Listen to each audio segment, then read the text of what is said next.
as regards the news that coming out of the CBN about 41 billion reserves, yes, some good indication, because when you look at where we were before, we're at a place where the net reserve was about 3 billion. It has gone on to 23 billion right about now. So there's a lot of jubilation, but that's a single story. And you see, I always say, let's be careful of the danger of a single story. So what's the full story? The question is, what is making up that reserve? At a time where crude oil prices are not great and we're not getting a lot of governmental revenue, are loans also a portion of that reserve? Because where's the revenue coming from? In fact, even the reforms the CBN is talking about, yes, we're having foreign inflows as regards foreign portfolio investments. What we need for the growth of this economy, I've said 1,001 times, is foreign direct investments. And foreign direct investments are not coming in. Look at the capital importation numbers that came in recently. Pretty very low. You can't keep running an economy on hot money. So we should introspect and look at it. Also, the other side of the story they are not telling is the fact that last year in the first quarter, we did over 1 billion to defend the Naira. We have spent over 4 billion USD now in defending the Naira. That shows you that this year there's been a lot of pressures on the Naira.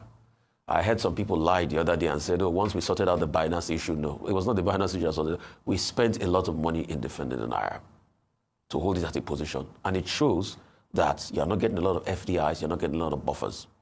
So the policy reform that the CBN is doing, they are making it easier for it to be able to get a lot of foreign portfolio investments. A lot of this is coming in. At the same time, we're taking loans at the same time. And we're also having a lot of other things. Yes, they will say prudence in the way they spend money and all of that. Yes, you are seeing some results, but there's some other parts of the story that have not been completely told. And these are the parts I'm telling you today. And it doesn't show that we're out of the woods yet. A lot of problem. We need to raise governmental revenue. Crude oil is not panning out for us at this point in time. What do? We need to get foreign direct investment. How are we going to get that? Capital importation number low. With all the reforms by this time, we also have been seeing foreign direct investment coming in. We're not seeing a lot of that. Yes, they will also see remittances. Remittances did go up and everything, yes. But sustainably, in the whole hog of things, you can't constantly depend on that remittance money. You need to get foreign direct investment. That will kickstart the wheels of the economy. And you are looking at all of this at a time where we are not even effectively servicing our budgets. The health minister the other day said out of his capital budget, he just only got 15% of them. Budget performance is low. You are running 3 cycles concurrently. You are using revenue for now to service some revenue in 2024. So you have various problems. So I don't think this is the time for the presidency to throw a jab at the opposition. When people talk, we want this country to grow. Yeah, the reserves has increased 41 billion. But what about where is our debt level in this country? We've taken a lot of debt. Is the debt we take is not a component of the reserve? So these are the questions. What should we do now? See how we can get FDIs. We need to make this economy more attractive. I don't think it's only by traveling everywhere that we're going to get FDIs. The question is, what were the likes of Jonathan doing that attracted FDIs back in the days? The economy was more amenable. At this time, we don't have a lot of disposable income for people. So you are saying, yes, the reforms are kicking in. We are getting to a point of stability that we can look forward and everything. But you still have those factors there. You still have those headwinds there. Yes, he made a good point. We are not making a lot of oil revenue. But they also claim that it's a diversified economy. Where are we not making governmental revenue from other diversified points? So yes, we give kudos to Cardozo for some management, but also it shows there are a lot of headwinds. You see, have high level of inflation. That is also having a knock-on effect on interest rates. They are still very high. So businesses are so struggling at this point in time. So we need to be able to take a holistic view as regards the spirit of things. As regards PDP, for me, I'm sad for the PDP. You know why? Why is it that it is people that helped destroy the PDP that are now trying to be heroes to fix it now? The likes of Seyi Makinde and Wike that went against the grain of their own political party because who they wanted didn't emerge, or they felt cheated, that power didn't come to the South, or the candidate didn't come to the South in the last election, are the ones saying they want to fix it. And now they are at loggerheads. So these are the 2 members of the Jackson 5, like Mr. Boala would like to call them, G5. After this meeting, do you know the Wike faction also came out to say the likes of the Chindas and co. They said, what did they do there? They didn't call us into it. And Mr. Wike had said in an interview before now that they said they want to do convention. Okay, we'll look at the possibility of how that pans out. So I think with what I'm seeing in the name of reconciliation in the PDP, I think it's a reward for those that did anti-party activity. So is it that, as we speak today, the PDP is so indisciplined that the likes of Wike and Makinde that went against the grain of the party, against presidential candidates in the election, they will never have any retribution for their action? Is that how politics is now so useless or docile in Nigeria now? Okay, what you are seeing in the People's Democratic Party is part of the long-term permutations for the 2027 general election. You recall that the PDP recently, part of the conversation has been, oh, who should we choose as the presidential candidate for 2027? And the party is even divided, on that particular matter. So there is a wing of the party that is going in another direction, saying we have to rescue this party by ensuring that we bring forward a candidate that is strong enough that can challenge the status quo and whose presence and factor can help to revitalize the party. Of course, there are elements in some other part of the country, northern part of the country, who are also investing a lot of interest in this. So they have their permutations. And those permutations within that camp do not seem to align with the permutations of those who are loyal to Nyesom Wike, whose choice in this matter has already been well advertised on a daily basis as to what he wants to use the PDP to achieve in 2027. So what you are seeing is a battle for the soul of the People's Democratic Party.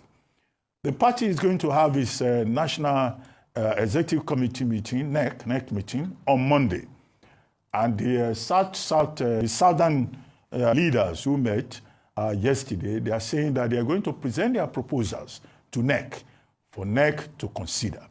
After NEC, all of these moves, they are preparatory to the convention, the national convention of the party.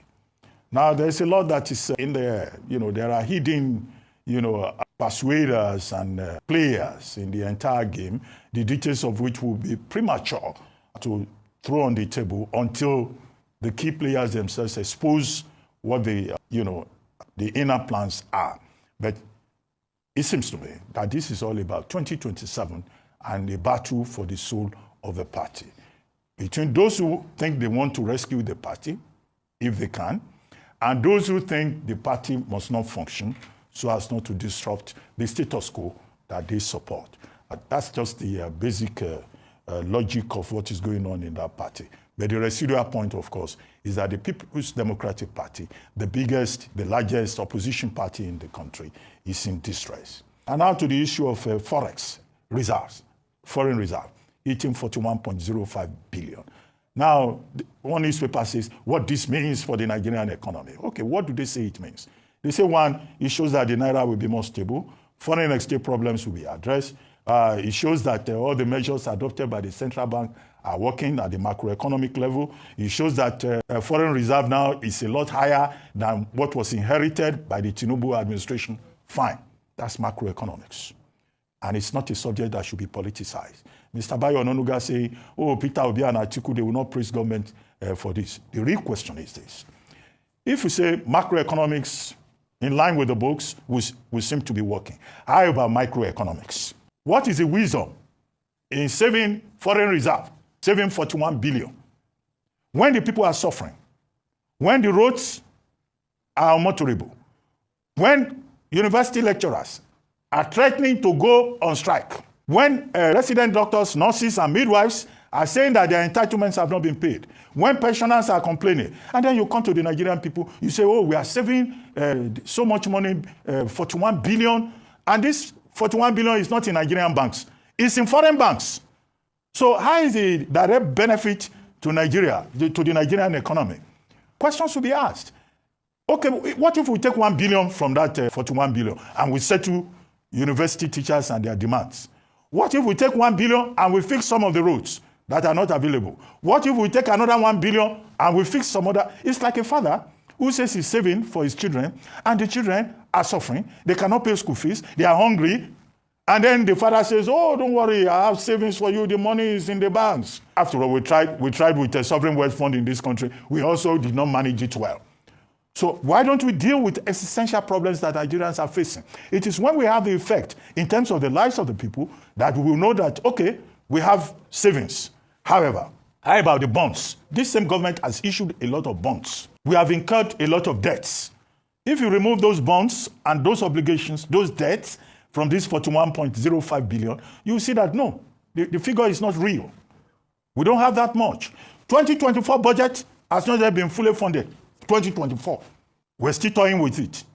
2025 budget is not being fully funded.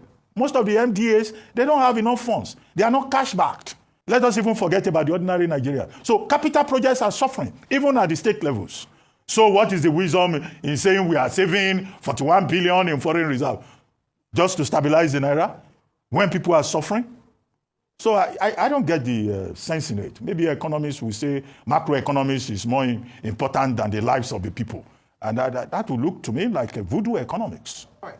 Well, it's no news that this administration, the Tinubu administration, inherited a very bad economy at every point in time, and very glaring as well. And the people can testify to the fact that the previous administration almost ran the economy to the ground. And so they, in trying to ensure that they're able to stabilize the economy, some very tough decisions, according to this administration, had to be made, and some reforms that have been quite painful. And so what the news this morning is that some of the reforms that Nigerians had complained about or had very painful effects on the lives of Nigerians is now yielding some much needed results in terms of the state of the stability of the economy. And in true fashion, the DG of the World Trade Organization, Dr. Ngozi Okonjo-Iweala, had actually praised the efforts of this administration, saying that the next step then would now to ensure safety net to cushion the effect on the most vulnerable Nigerians. And that's what I'd like to focus on today. So whilst we celebrate Nigeria's external reserves hitting $41 billion, it's important to not forget the more crucial part of things, which is the next step in terms of ensuring that the people who don't, when it comes to numbers, stats,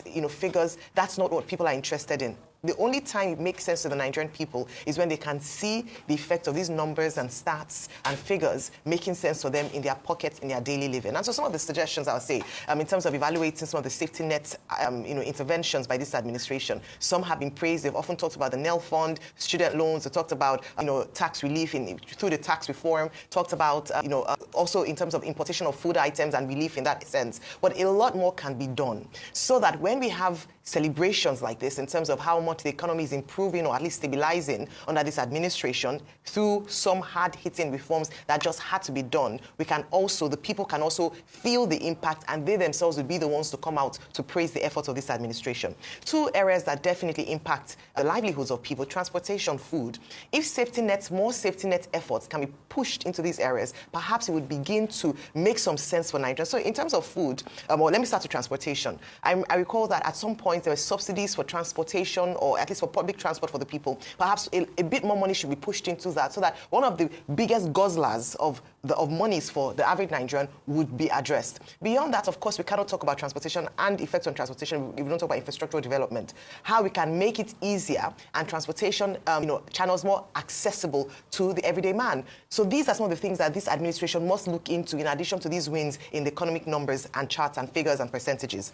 Also, I must acknowledge the efforts done in at least the petroleum sector, and I must acknowledge the efforts of the Dangote refinery coming on stream and helping to see lower prices, and that competition, much needed competition, where prices are driven down. Excellent point there. But in terms of doing that, acknowledging that most crucial is subsidies for people who have to go to work, students who are going to school, older people who have to use transportation on a daily basis. Beyond that, let's talk about food. We applauded the efforts of this administration in terms of waivers, import waivers for certain food classes.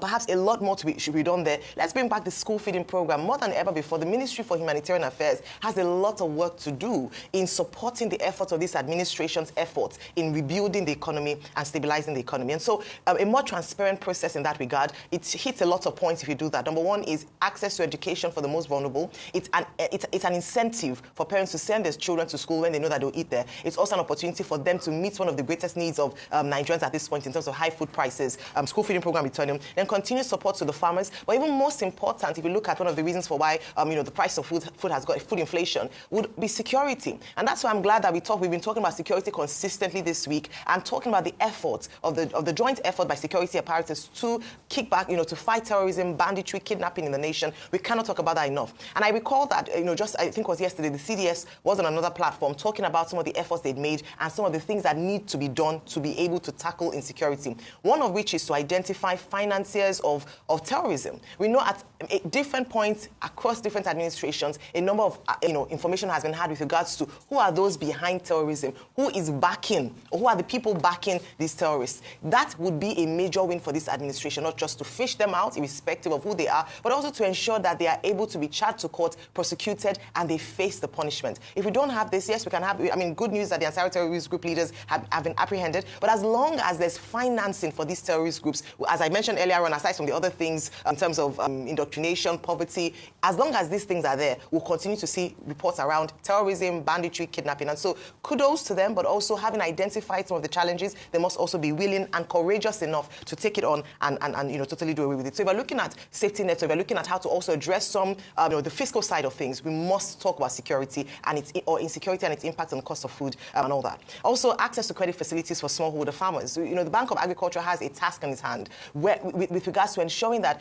these farmers have access to credit, and that the access to credit comes at a sensible loan interest rate. I think that is very important to mention at this point. We look at SMEs at a further level, but I thought those two critical areas when we talk about the impact on the people. So while we celebrate these wins by the administration, and I have to admit that it was a very tough economy to handle, and so to deal with and to grapple with, and the president knew the job and the task at hand. But beyond these numbers, the people need to feel the impact of this stabilized economy that we've been talking about.